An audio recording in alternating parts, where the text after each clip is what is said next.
Know who that was? Willie Nelson.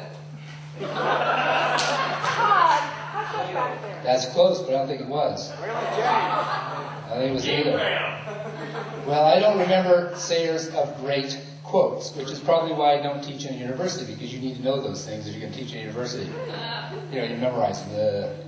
So I was out flyering 2 weeks ago, and I showed the poster, a great poster. It's a great poster. And Max McCon made it. Great artwork she's doing. So please send money her way too. Keep her here. We need her. So I showed the poster to a friend and asked if she would come. And she said no. Which, come to think of it, probably sums up the problem. But I'm not going to go there. Anyway, she said, she doesn't look like my type. I like uplifting and aesthetically pleasing poets. And I said, oh, she's really good. Have you read her work? No, she said. Well, I was busy flyering and didn't have much time for debate on that, so I moved on. Then thought of A. Houseman's poem, Terence, This is Stupid Stuff. And he wrote that around 1900, and realism was beginning to take hold in the English-American literature after being smuggled out of France and Russia. Now, Houseman's basic argument was, if you want to live aesthetically pleasing and comfortable life, then just take liquor and drugs to escape or seclusion away from the world. But when you come back, you always have the world to contend with. So get into it and experience all you can and learn from your experiences. That is life. Another great quote. Literature is the stuff of which life is made. Anyone know who said that? Well, we should give out prizes for remembering these people, because they're vitally important. Lie to us. Willie Nelson, right? For me, Kim's poetry captures the little moments, seemingly insignificant events, actions, images of ourselves and others we know and share our lives with. Moments and memories that, when stitched together, add up to our lives and define our personalities and make up who and what we are and will become. She is real for the people who must work for what they receive. She juxtaposes horror and comedy, bathos, epiphany, to keep us on the edge and awake, ready for the next significant encounter with character and events, and lets us admit to ourselves that we are sometimes the fool, the thief, the saint, king, or queen, but always, always human, attempting to live life with meaningful purpose and dignity. We all have similar experiences, maybe not as intense or extreme, but similar. That is what makes her poetry accessible for all but a few who refuse to admit it. No challenges, no growth in this life. I said that. Her poems are fast-paced that sweep us up into the poem. Then she reveals some universal, mythic, recognizable truth from those events throughout the poem, which hopefully allows the reader to transcend the hardships and hurts of the situation by identifying with the experience and learning of the self. To paraphrase Milton, "'Tis better to have sinned than choose God over sinning, or goddess, than never to have sinned at all." Every now and then, yes, every now and then, this is life. You've got to taste it. You've got to feel it. So it is far better to have loved and lost than never to have loved at all. She rises to spiritual and aesthetical elegance at times, to what life really is for all of us in our everyday relationships. Again, the unexamined life is not worth living. Hopefully I'm back. For me, Kim Adonizio is one of those poets, and here she is, Kim Adonizio. Thank you.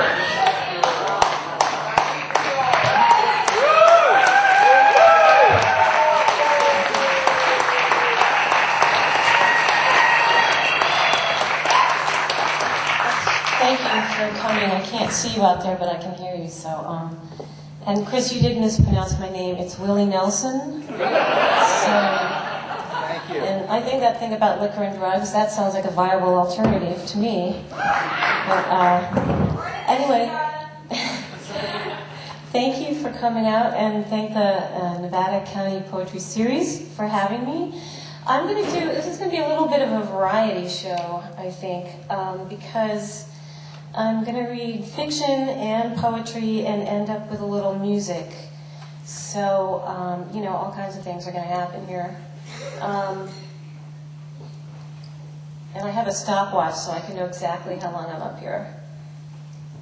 All right, so I thought what I would do there, since I published this novel last year called Little Beauties, and there are 3 characters, so what I thought I'd do would be to intersperse some prose and some poetry, and so I'm going to sort of read a little section from each character and read poems in between. And so the novel's called Little Beauties, and the first character is a woman who has obsessive-compulsive disorder. And she's a washer. And so she feels like the world is contaminated, and she has to continually wash her hands and clean things, and she's pretty much of a freak about it. And so her name is Diana Mcbride. She works in a baby store, even though she hates babies. And her husband, Tim, has left her. She's in her mid-30s. Her husband has left her after about 12 years of marriage. And she's gone off her meds, so she's getting kind of tweaky. And let's see, what do you need to know? Her mother's name is Gloria. So I'm just going to do a short couple of pages that talk about her getting a phone call from her mother. And also, a lot of the chapters have rules at the beginning. So this is, chapter 4 begins with rule number 27, wash any bedding that touches the floor.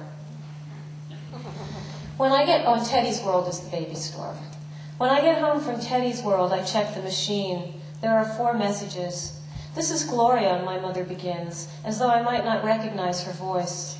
Or maybe she simply doesn't want me to mistake her for anyone named Mom or Mother, Mumsy or Mama, anything that smacks of maternity.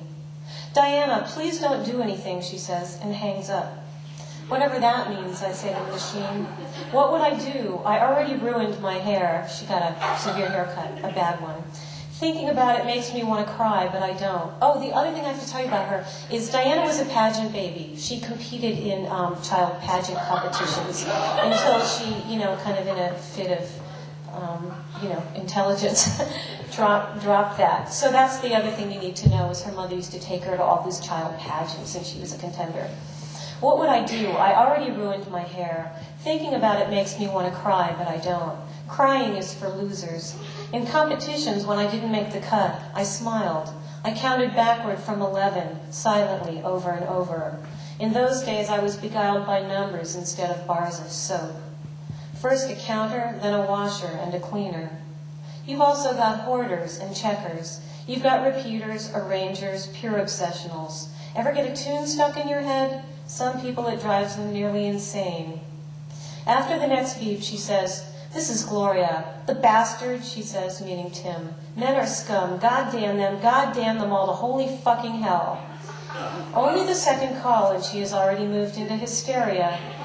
Gloria is good at hysteria the way some people are good at math or cards. She throws fits in public. I can't tell you how many times in my life I have edged away from her slowly while she screamed at a shoe salesman or grocery checker. The thing is that they never seemed to mind. They would look abashed and then apologetic, and then they would get several more boxes of shoes or call for someone to help her carry stuff to the car. These were men, of course. Gloria is also good at men, a trait I did not inherit. My father, whoever he was, must have passed on to me some predisposition toward confusion in that department. The only men I ever charmed were people who didn't know me personally, like pageant judges and guys passing me in cars. And Tim, now the charm is gone. The bloom is off the rose. The rose is in a vase without water, its petals browning and shriveling. "Be brave," she says. "You'll get through this. I'll help you." There's a pause, some fumbling, and I hear what must be the ice in her glass clicking against her newly implanted teeth. She's in Long Beach, California. Her mother's on the East Coast. It's the cocktail hour in Northern Virginia. The cocktail hour starts at breakfast with a vodka and grapefruit, tapers off by mid-morning, and resumes again about 2 in the afternoon. "Has he called you yet?" she says.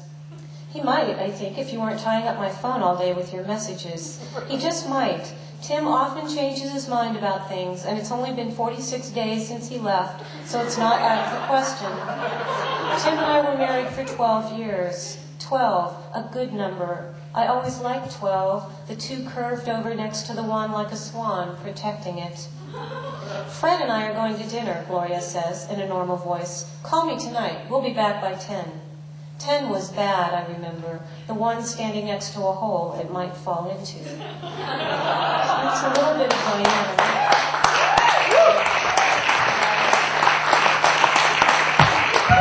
So I'm going to shift gears here and go into some poetry, and I thought I'd start with some love poems. Don't worry, we'll get to death. But we're going to start with love.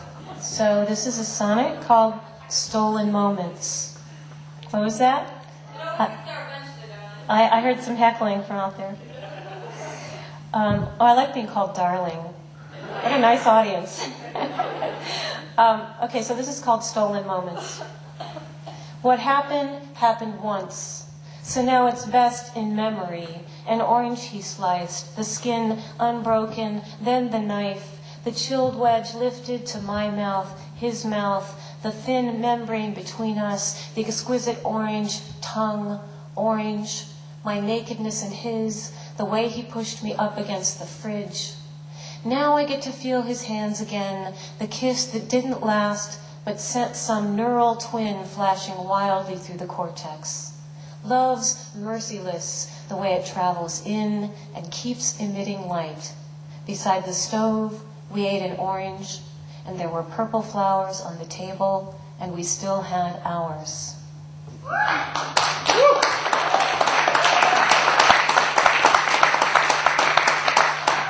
That's, as I said, that's a sonnet, and one of the things that happened in that poem was that I got to the word orange at the end of the line and thought, oh no, orange famously having no rhyme in English, except somebody said door hinge is the perfect rhyme for orange.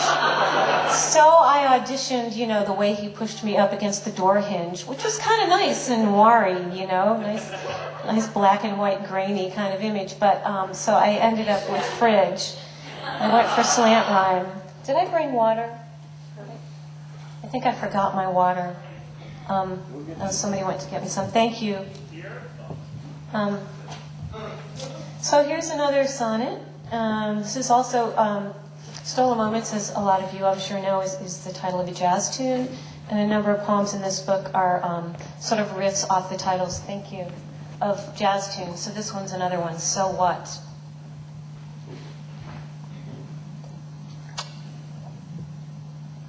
Guess what?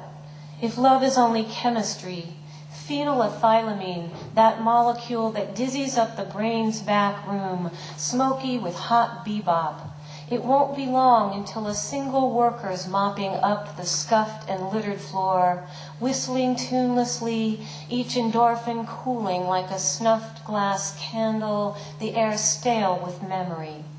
So what, you say? Outside, a shadow lifts a trumpet from its case, lifts it like an ingot, and scatters a few virtuosic riffs toward the locked-down stores. You've quit believing that there's more, but you're still stirred enough to stop and wait, listening hard.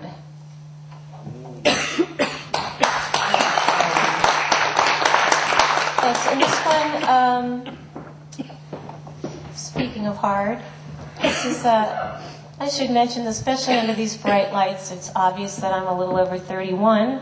And so this poem was, I was involved with a man who was 31, which was younger than I was.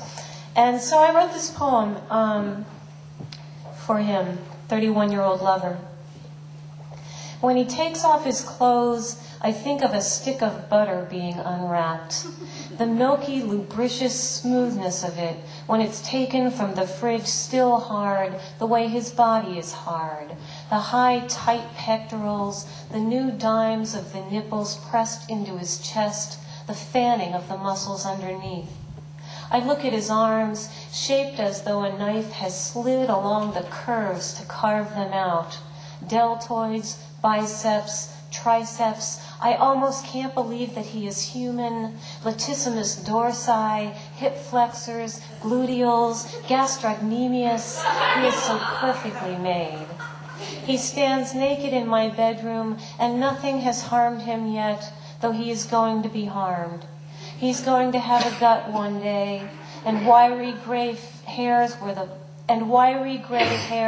the soft, dark filaments flow out of him.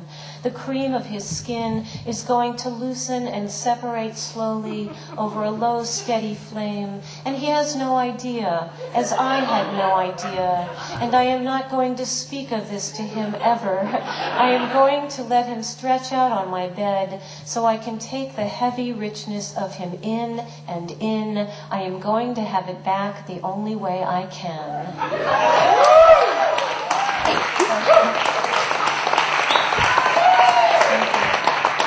That's my poem in praise of younger men. And even he is not so young anymore, so, you know. Also, he was a personal trainer, so, oh God, I still think about his body and go, I don't care what the relationship was like, I had to have been insane to give that up, you know. I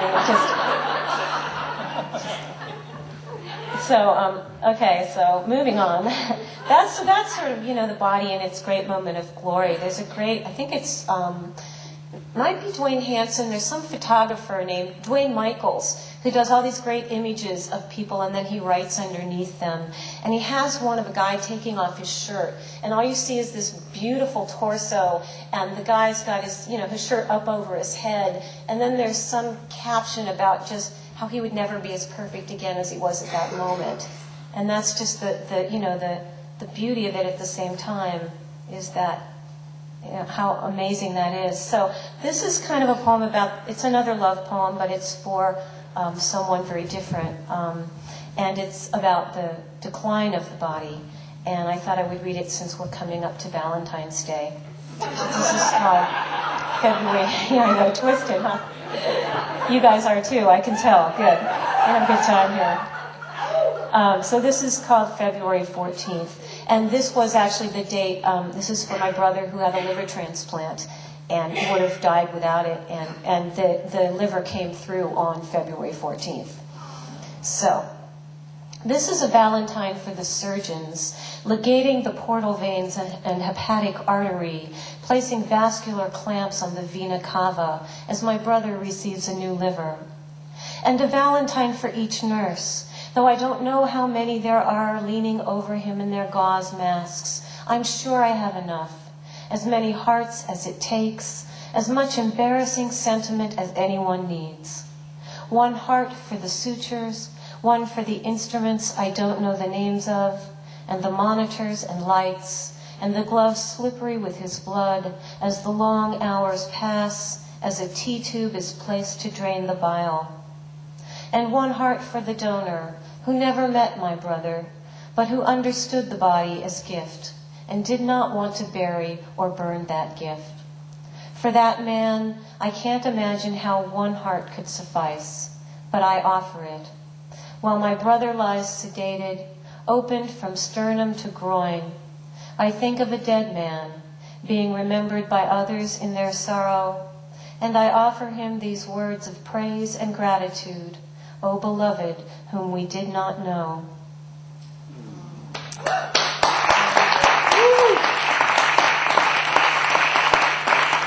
So that's sort of my pitch for organ donation. So if you haven't done that, check that little, put that little pink thing on your driver's license. Think about it. And also, that one was really interesting because the first public reading of that poem was in the geriatric psych ward at the University of Maryland, where my mother had been put through a series of misadventures that she had pulled the fire alarm at her assisted living. She has Parkinson's, and she gets a little confused sometimes. And so they ended up taking her to the hospital and through a long series of things that were, one of those things where once you're in the bureaucracy, all sorts of strange stuff happens. So they ended up carting her away to the geriatric psych ward, where by the time the family got there, and I flew in, and my brothers were there. This is on the East Coast. She was catatonic. She was just sitting on this ward with nothing but one of those little schmatas that they put you in, And she was just completely out of it. And we met with her in this little family room, and then she started to come back. Once the family was around her, she started to sort of respond more and start to get her personality back. So I said, well, Mom, let me read you a poem, because my book had just come out, but I hadn't read this poem anywhere before. So I said, well, this is about John, my brother, and so maybe you'll like this one. And so I read it to her, and she started weeping profusely, and I thought, oh no, this was the wrong move. I should not have read this poem. It made her so sad. And then I stayed there. I ended up checking into a hotel there and staying with her on the psych ward for as long as I could stay. I had to leave at night, but I came back every day for 3 or 4 days until she got back to normal. They were going to give her electroshock and all this crazy stuff.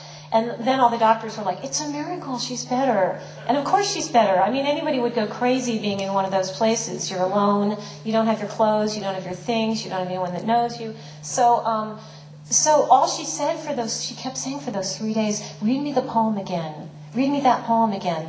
And it really made me feel something about what the uses of poetry really are, and what poetry really means, and how it really can be something, even when it's dark like that it is something that can really be so meaningful. And so, anyway, so she just wanted to hear that poem over and over. And so this is kind of, I guess, a love poem in a way for my mother. This is called Washing.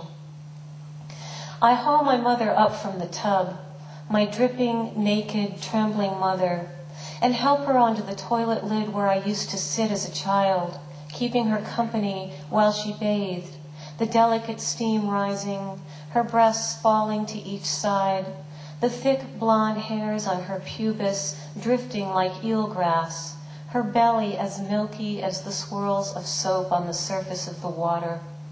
I sit her down and wrap her in a towel and kneel to clip the curled yellow toenails, taking each foot in my hands, trying to be gentle, trying to be more merciful than God, who after creating her, licked her clean with a rough tongue before leaving her to her life, to suffering, and to me.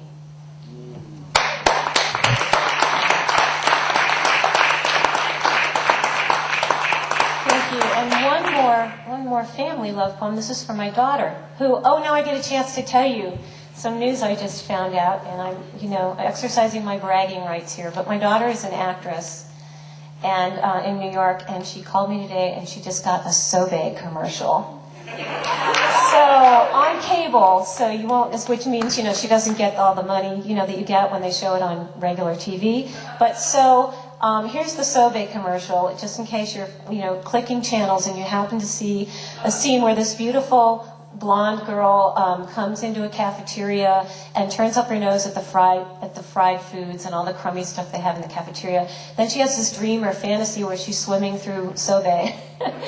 And then she wakes up and feels refreshed, by the Sobe. So it's the one with the lizard on the bottle, that stuff. So anyway, that's my girl. I'm really proud of her. And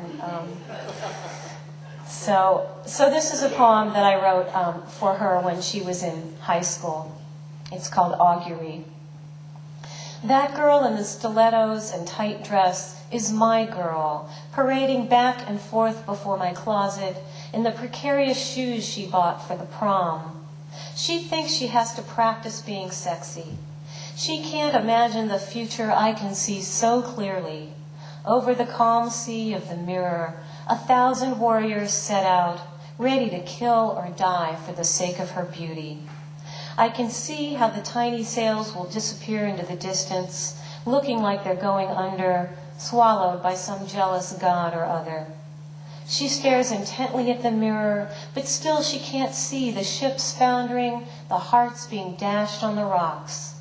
Now she smooths glittery shadow over her eyelids, dark lipstick on her mouth. When she blows a kiss, a wind drags the waves up to a great height before they topple over and crush any man who's still alive.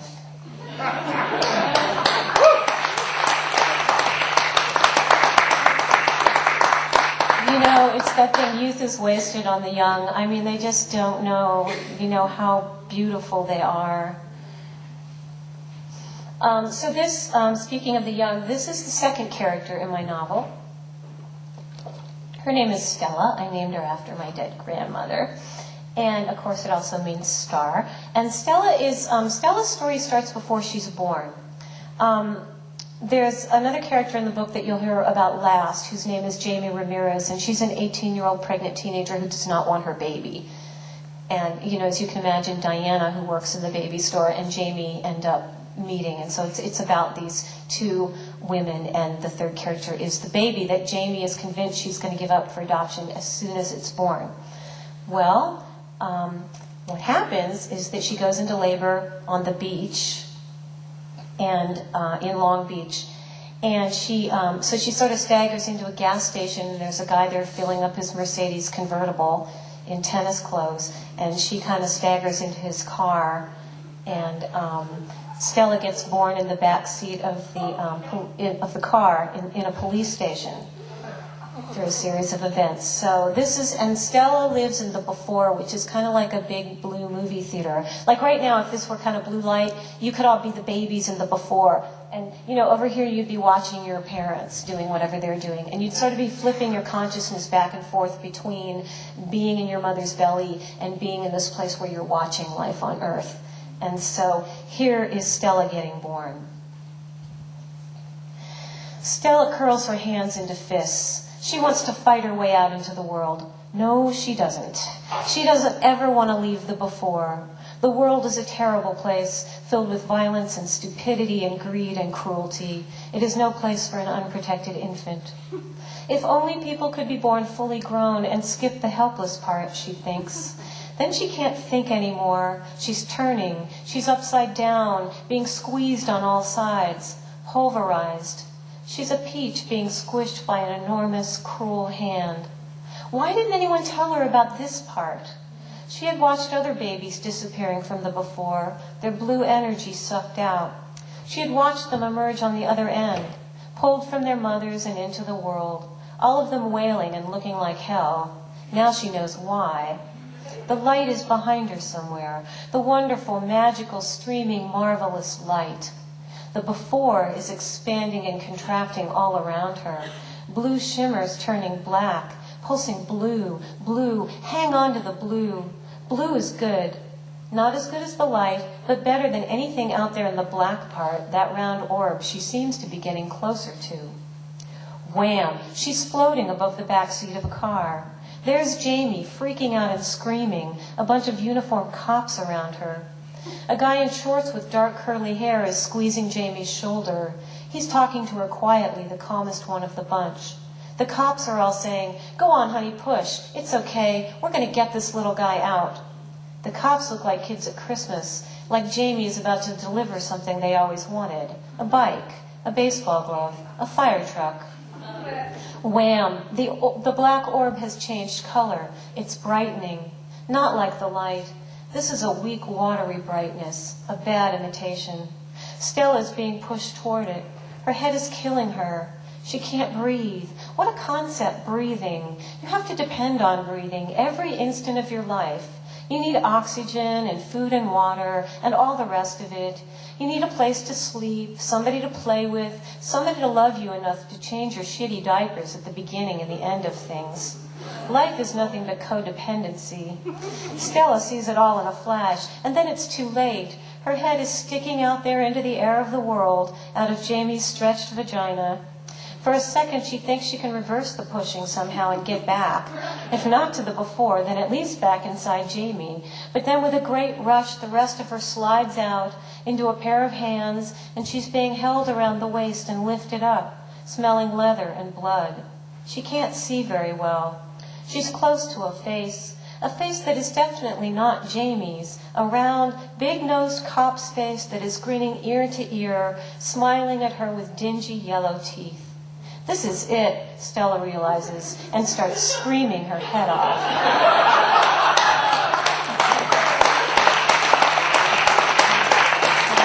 Welcome to Earth. We have a prayer. pregnant woman in the audience. And I'm like, I hope I don't send her into labor with that one. The baby's going, all right, yeah. Maybe it's going to keep her from giving birth for a while. The baby's going, no, I don't think so. I don't want to go there yet. So I'd like to do, let's see, I think I'll do a couple. Let's see how the time is. Susan Brown, who's here tonight, is my friend that I drove up with, and she's a wonderful poet. And the CD that was mentioned earlier, Susan and I did a word music CD called Swearing, Smoking, Drinking, and Kissing. And all of the poems on the CD are about one of those subjects, if not several at a time. And there's some straight spoken word, and there's some music. We have a great saxophone player on some of the cuts. We've got guitar and banjo, and I play a little harmonica. So we're selling them here tonight. If you buy one of my books, you get a CD for free. And if you buy one of the CDs by itself, as long as they last here, they're $5. And if you want one after this, you can go to cdbaby.com online, and you can get them there for $10. So Susan wanted me to read this poem. I think I'm going to do just this one because of time. We'll see. This is called For Desire. Give me the strongest cheese, the one that stinks best. And I want the good wine, the swirling crystal surrendering the bruised scent of blackberries or cherries, the rich spurt in the back of the throat, the holding it there before swallowing. Give me the lover who yanks open the door of his house and presses me to the wall in the dim hallway and keeps me there until I'm drenched and shaking, whose kisses arrive by the boatload and begin their delicious diaspora through the cities and small towns of my body. To hell with the saints, with the martyrs of my childhood, meant to instruct me in the power of endurance and faith. To hell with the next world and its pallid angels swooning and sighing like Victorian girls. I want this world. I want to walk into the ocean and feel it trying to drag me along like I'm nothing but a broken bit of scratched glass, and I want to resist it.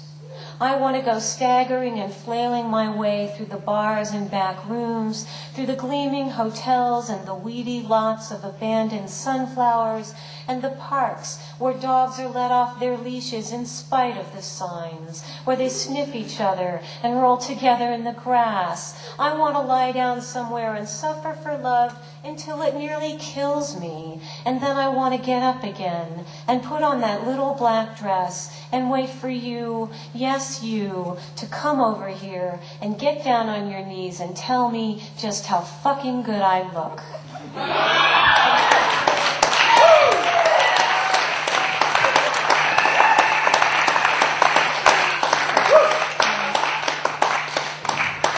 I want to do a couple of new things, and a couple of new things. So this will probably bring the mood back down.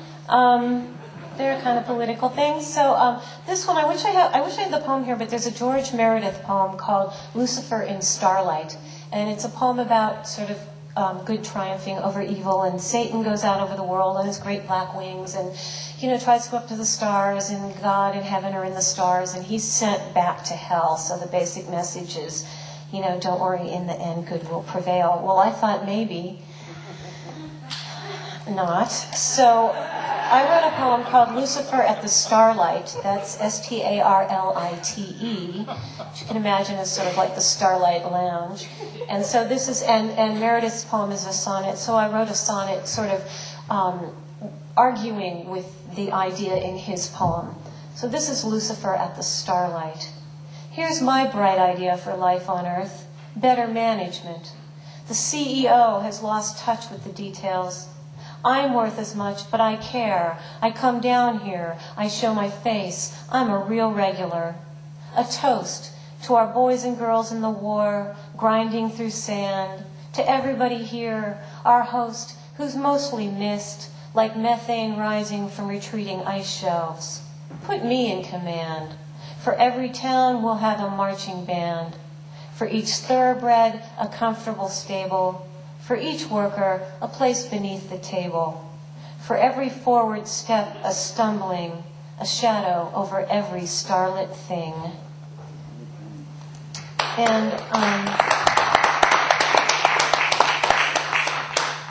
And this one is November 11th, 2004. So that, of course, is Veterans Day. And the first line actually came into my head when I was driving to the gym in the rain. And then this was the line, and then I went on from there. Oh, and it's got a lot of exclamation points in it, a la Frank O'Hara. So the sound of the exclamation points, since you can't see this on the page, is sort of like, So when you hear my voice sort of go, you'll know there's an exclamation point. Oh, everyone's dead, and the rain today is marvelous. I drive to the gym. The streets are slick. Everyone's using their wipers. People are walking with their shoulders hunched, wearing hoods, or holding up umbrellas. Of course, it's all to be expected. Fantastic. My mother's friend Annie, her funeral's today. The writer Iris Chang, she just shot herself. And Arafat, he's dead too. The doctors refuse to say what killed him. His wife is fighting with the Palestinians over his millions. The parking lot of the gym is filled with muddy puddles. I run 4.5 miles per hour on the treadmill, and they're dead in Baghdad and Fallujah, Mosul and Samara and Latakia, Nadia and Soraya, Nala and Hoda and Noor, their husbands and cousins and brothers, dead in their own neighborhoods. Imagine. Marine Staff Sergeant David G. Reese, 29, Clark, Washington, killed. Army Specialist Kwok Bin Tran, 26, Mission Viejo, California, killed. Army Specialist Brian L. Freeman, 31, Lumberton, New Jersey, same deal. Marine Lance Corporal Jeffrey Larn, 22, New York, you guessed it. Oh, I could go on and on for as long as I live.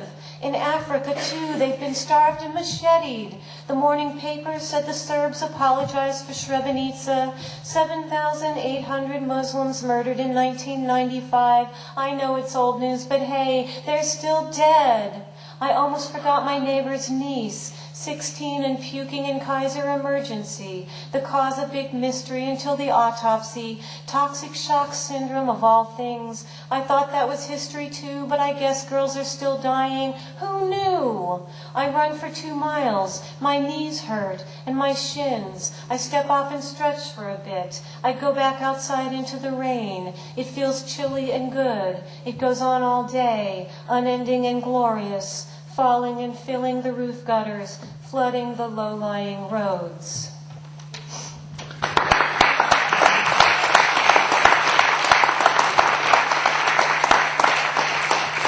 Okay, so I'm going to do one more poem and a little more fiction, and then we'll have a little musical interlude to end. This is a pretty new poem, and I haven't ever read it aloud, so hope I can see it first of all. And then I wrote this on an airplane. I don't often write on airplanes, but this just kind of popped up. So this is called Dream Poem Starring My Friend Nancy as Marie Antoinette. I read this great New Yorker article about Marie Antoinette.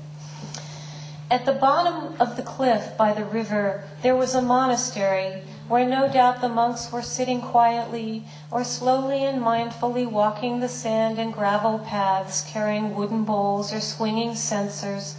But the rest of us in this dream were busy up above them, being distracted by incest and violence, by the next meal, and then some movie or maybe theatrical extravaganza, which, thanks to the New Yorker article I'd been reading in my hotel room that evening, featured my friend being handed over naked and freezing in a rainstorm to the French monarchy in front of the assembled parties to the deal, having been divested of all things Austrian/Nancy, you know how dreams are, in order to be married to the fat, hapless, and sexually retarded Louis XVI, played in this production by the stepfather Nancy sent to prison, but who got out eventually, unlike Marie Antoinette or her 8-year-old son, the Jacobists took from her, so he could parrot some invented lies in his court testimony and send his mother to the guillotine and die himself 2 years later in a dungeon. And also, unlike Marie, Nancy wasn't netted like a dolphin in the mesh of human cruelty and grand historical events, but trapped by her stepfather's two-bit evil in mall parking lots and her bedroom. But I guess something in that mysterious part of the brain that devises the nightly operas of the subconscious was stirred by the story of Marie Antoinette, including the grotesque detail of her gravediggers on break, enjoying their lunch.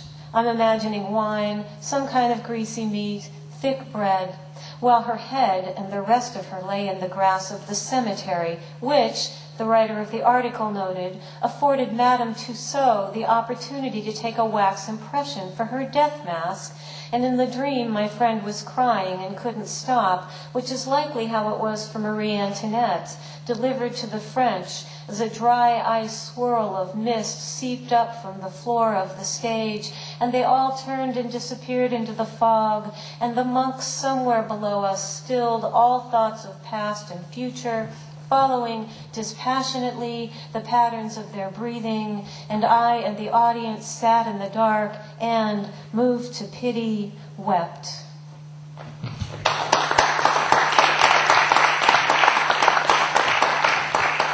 It's hard to read because the sentences kind of get all twisted up and go on, and it's hard to keep up. But let me read to you from the third character in the novel now. And I think I'm going to have to. This is as far as it goes, so don't get too excited. It's getting warm up here. And this is a sex scene, so. So I thought this would be fun to read. It's a little later in the book, but so Jamie, you'll recall, is the 18-year-old who doesn't want her baby. And so what's happened now is Jamie was 17, and it's now the night of Jamie's 18th birthday. And so they get a sitter for little Stella, and Jamie and Diana, who by this time, are having a sort of, I don't want to tell you too much about the novel, but anyway, the two of them go out to dinner for Jamie's 18th birthday. And then Jamie wants to go to this bar called the Lava Lounge.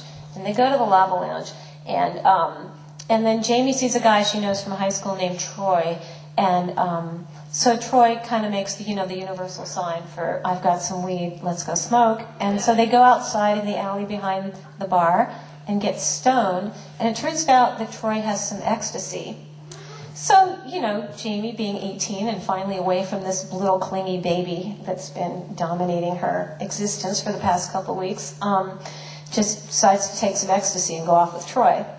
So that's what's going on now. They're just coming on, and they're in the 7-Eleven. And, so they've decided to go take a walk on the beach. So I think that's all you need to know, right? It's Long Beach, so you need to know, that they're on the beach, and I think that's it.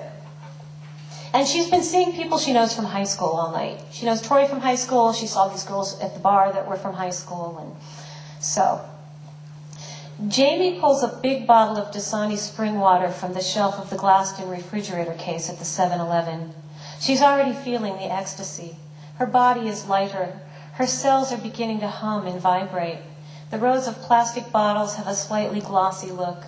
She takes a second one for Troy and goes up to the counter where he's ordering a cherry big gulp.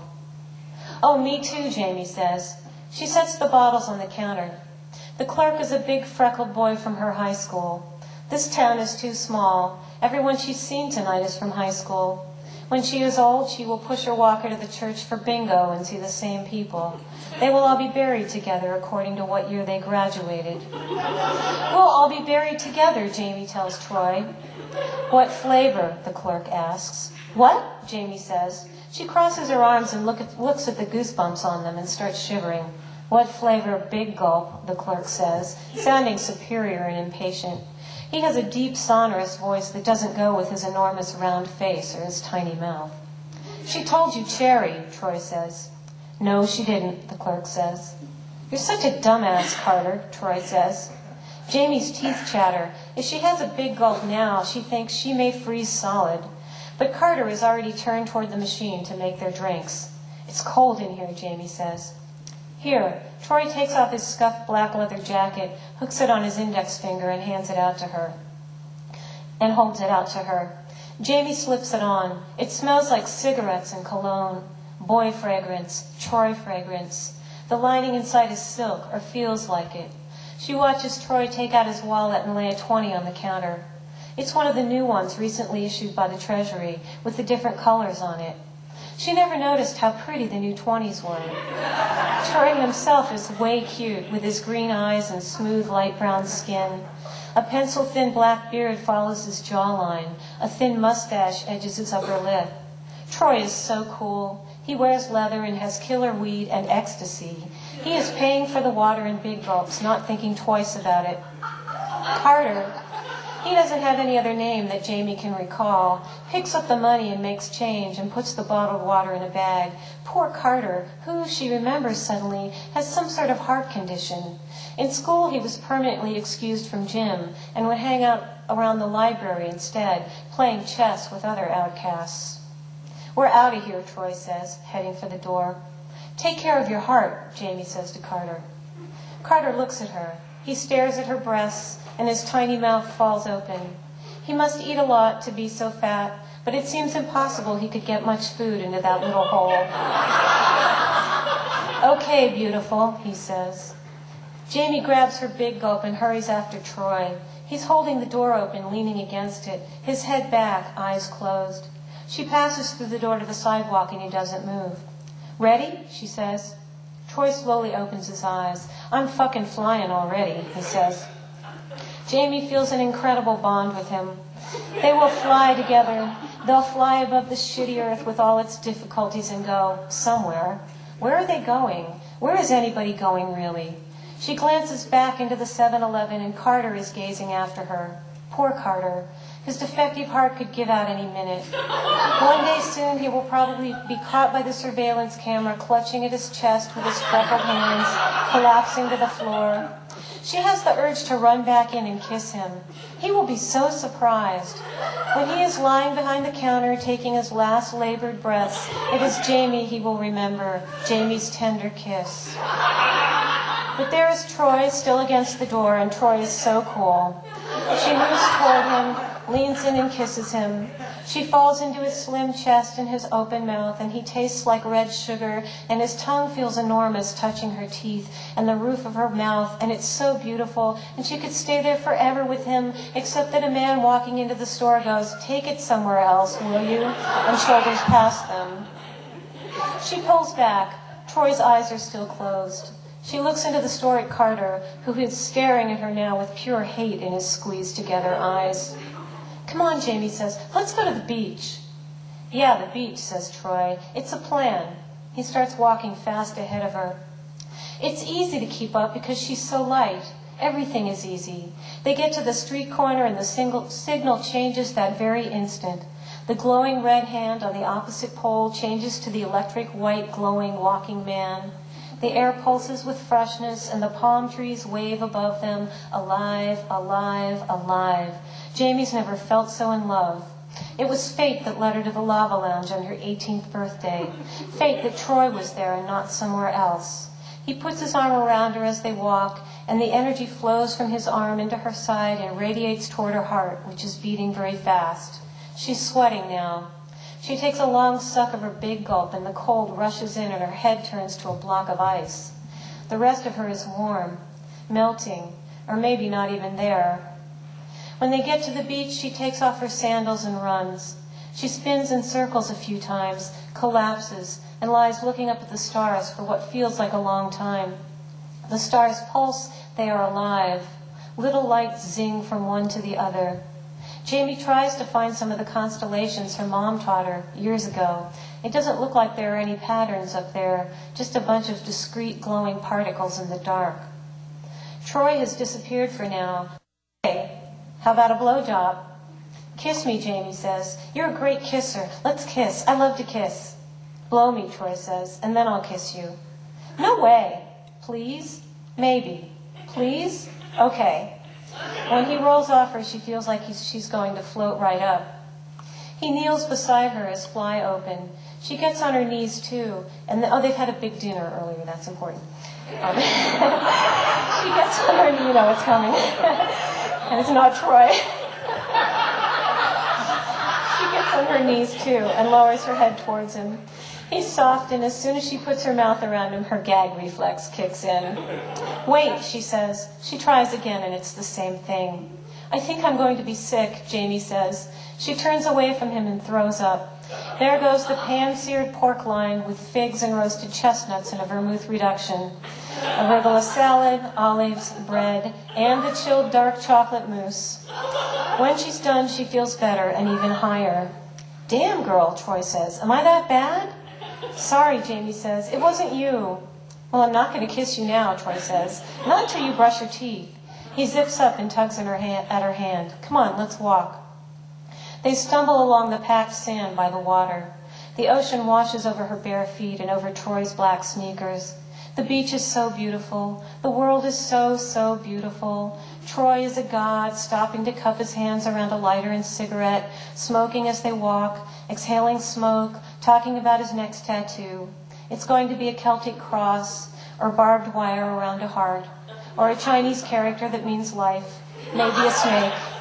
Snakes are so awesome, Jamie says. Full sleeves, man, Troy says. That's what I want.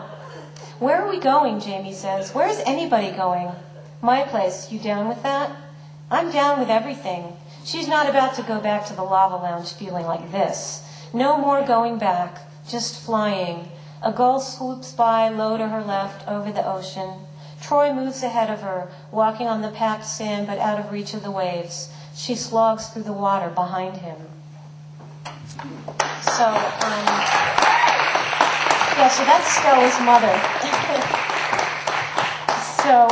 You can see where things go from there. So that's the novel, Little Beauties, which is now in paperback. And, that's about 45 minutes, so I hope we can, I can do music for a couple of minutes. I thought it might be nice to play a harmonica. So what I want to do is, I'm a really passionate blues fan, especially blues harmonica, and I am a student, not a professional musician. But I love the music and I love the instrument, and I'm trying to figure out more and more ways to incorporate it into what I do. So one thing I did in this book was write some blues poems. Oh, I can do it without the book.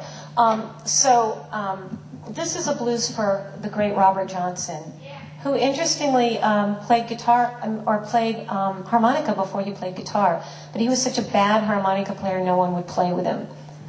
And then you know the story. He went down, met the devil at the crossroads, and became this incredible guitar player. And I don't know if you know the story of his death. That's referred to in the poem, but he was at a bar and in Three Forks, Mississippi, and they drank from an open whiskey bottle, and there was strychnine in the whiskey. He was like 26, I think, when he died. He was very young, and so they think the whiskey was poisoned by either a jealous woman or a woman's jealous husband, and so he landed in the hospital and died later. So this is my blues for Robert Johnson. Can hear that, right? Blues for Robert Johnson. Give me a pint of whiskey with a broken seal. Give me one more hour with a broken feel. I can't sleep again and a black dog's on my trail. You're singing Hellhound, Crossroads, Love in Vain. You're singing and the black sky is playing rain. You're stomping your feet. You're shaking the window pane. I put my palm to the glass to get the cold. I drink the memories that scald. Drink to the loves that failed and failed.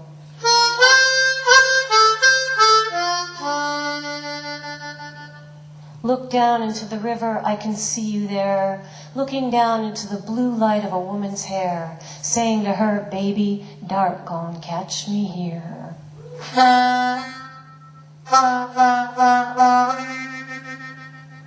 You're buried in Mississippi under a stone. You're buried and still singing under the ground. And the blues fell, mama's child. Tore me all upside, tore me all upside, tore me all upside down.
it's really scary for me to play music in front of people, so thank you. I'm working on it. But the second thing I want to do is something I just learned, and it's a really simple, lovely little old country harmonica blues tune. I don't even know what it's called, but it goes like this.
I work with severely handicapped 18 to 22-year-olds. I can understand the fear and the struggles they go through. Christy Klontz struggles with reading and writing. My dad would do things like hand me a dictionary, and because I couldn't spell, and he'd say, "Here, find the word." And I would tell him, "Dad, I can't find the word. They all look the same." I remember in elementary school being sick, not able to go to school. You know, I would get a stomach ache or make up excuses why I couldn't go to school. I was officially diagnosed when I was 40 years old that I'm dyslexic and I have a visual processing disorder. That was actually really a relief. That because all your life you hear, "Oh, you're just lazy, you're not trying hard enough." He apologized to me and he said, "You know what, I'm really sorry." And that was very healing for me. I mean, life is hard. And I know a lot of people have had a hard life, but when you start reading and writing and educating yourself, things do get better. I would never, ever imagine I would be where I'm at now, especially going to college. It is so worth it to do it. It's not fast, but it's worth it. You can stand a little straighter and feel good, like you can take on the world. Libraries change lives. Do you know someone who needs help with their reading or writing skills? A relative, friend, or employee? Do them a tremendous favor. Encourage them to contact the Nevada County Library Literacy Service. We help adults improve their reading and writing ability through free, confidential one-on-one tutoring. Call us at 470-2772 here in Nevada City. Again, that's 470-2772. Troubadour Camp, yay! Welcome to Troubadour Camp. So good.